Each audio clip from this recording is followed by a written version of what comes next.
O Brasil tá ficando mais parecido com os Estados Unidos ou com a China? Durante décadas, quando o Brasil queria imaginar o futuro do varejo, olhava para os Estados Unidos. Os shopping centers, as grandes redes, as franquias, os supermercados, os cartões de créditos, as grandes marcas. Mas presta atenção aqui, boa parte da forma como compramos e vendemos foi inspirada nesse modelo dos Estados Unidos. Mas, nos últimos anos, outra influência começou a entrar nesse espaço. Shopee, Shein, Temu, TikTok Shop, as lives, criadores de conteúdo vendendo produtos. Criadores de conteúdo vendendo os produtos e algoritmos decidindo o que vamos descobrir, antes mesmo da gente entender se existe uma necessidade. Isso levantou uma pergunta interessante dentro do mercado. O Brasil está ficando mais parecido com os Estados Unidos ou com a China? Na minha visão, a resposta é até mais interessante, porque eu acho que o Brasil ele não está copiando nenhum desses dois. Nós estamos criando um terceiro modelo. E para entender isso, eu queria voltar um passo. Historicamente, os Estados Unidos eles construíram sua vantagem competitiva por meio das marcas Apple, Nike, Disney, McDonald's, Coca-Cola, Starbucks. Essas empresas não venderam apenas produtos ao longo do tempo. Construíram confiança, reconhecimento, relacionamento com o cliente. Quando alguém entra em uma loja procurando um iPhone, dificilmente ela está procurando apenas um celular. Ela já sabe exatamente o que ela quer. A lógica americana sempre foi muito clara ao longo do tempo. Construa uma marca, ganha a confiança do consumidor e depois amplia sua distribuição. Mesmo a Amazon, que revolucionou o mercado eletrônico, nasceu apoiada na lógica de conveniência. Você entra lá porque já sabe o que quer comprar. Você pesquisa, compara, escolhe e recebe rapidamente na sua casa. É um comércio guiado principalmente pela intenção de compra. Historicamente, a China seguiu um caminho diferente. Em vez de esperar que o consumidor procurasse um produto, as plataformas passaram a descobrir oportunidades antes dele. Você abre um vídeo, assiste uma live, recebe uma recomendação na rede social. O algoritmo ele apresenta o produto na sua cara. O criador demonstra aquele produto e a compra ela acontece. O entretenimento deixa de ser apenas conteúdo e passa a fazer parte da própria venda. Por isso costuma-se dizer que enquanto o modelo americano, que foi construído sobre o modelo de busca,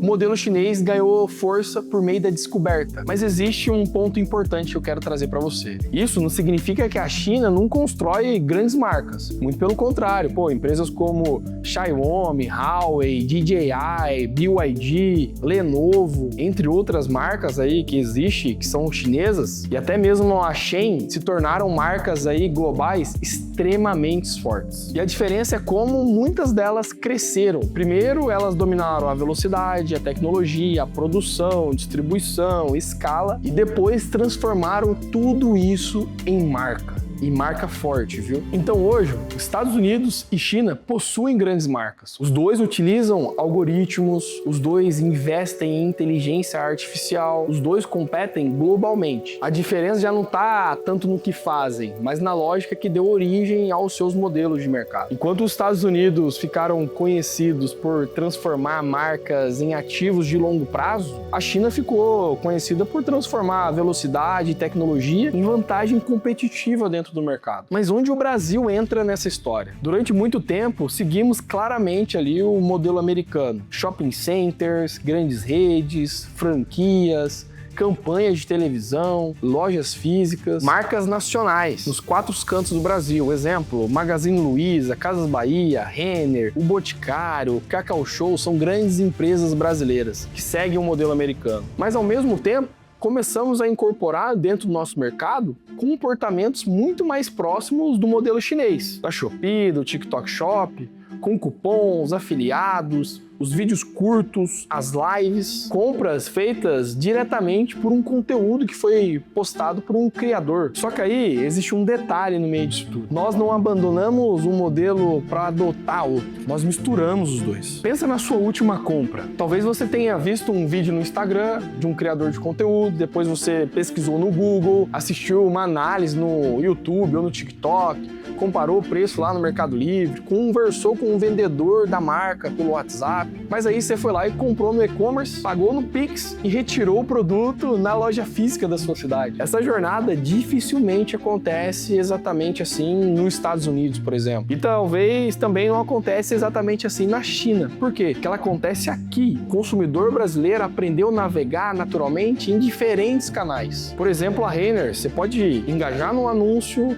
entrar no e-commerce, ver o produto na loja, comprar no e-commerce dentro da loja e depois retirar nessa mesma loja física. É justamente isso que torna o nosso mercado tão interessante. O WhatsApp ele virou um canal comercial para a empresa. O Pix reduziu o atrito dos pagamentos. O parcelamento continua fazendo parte da cultura e as lojas físicas permanecem relevantes na jornada. Ao mesmo tempo que todos esses marketplaces que eu falei ao longo do vídeo, eles crescem. Os criadores, eles influenciam as decisões e os algoritmos disputam a nossa atenção. Não escolhemos entre um modelo ou outro aqui no Brasil. A gente criou uma combinação própria. E isso já pode ser visto nas maiores empresas brasileiras. Por exemplo, o Grupo Boticário continua investindo em marca, franquias e experiência física, enquanto integra e-commerce, retirada em loja e logística. O Magazine Luiza deixou de ser apenas uma rede de varejo e se transformou em um ecossistema que reúne marketplace, tecnologia e experiências nas lojas físicas. O Mercado Livre ele evoluiu de um marketplace para uma plataforma que conecta